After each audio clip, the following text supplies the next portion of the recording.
সুবোধ সরকারের কবিতা সা।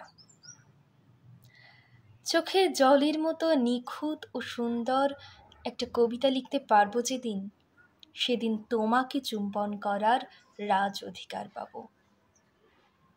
কবিতা লেখা বড় কঠিন হে সুন্দরী।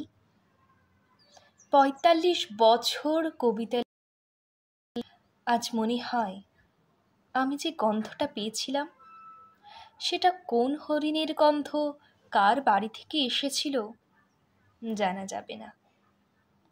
মানুষের মতো দেখতে একটা পাথর ১০০০ বছর ধরে শান্তা মনিকা বিচে গান গাইছে, ছড়িয়ে পড়ছে শিবরঞ্জনী। সমুদ্র সৈকতে আমি তোমাকে ধরে হাঁটছিলাম, তোমাকে না ধরে আমি আর হাঁটতে পারি না। পাথরটা বলল, দাঁড়াও, আমি মানুষের চোখের জল অনুবাদ করে চলেছি, আশাবরী দিয়ে, কলাবতী দিয়ে, দারওয়ারি কানারা দিয়ে। তবু আমি সা লাগাতে পারলাম না। রাতে একটা সমুদ্র ঝড় বয়ে গেল আমাদের উপর দিয়ে।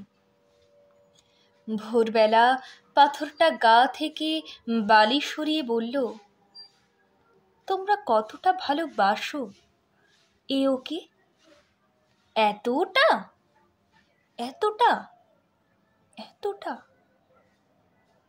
কিন্তু আমি জানি ভালোবাসাতেও একটা সা লাগাতে হয়।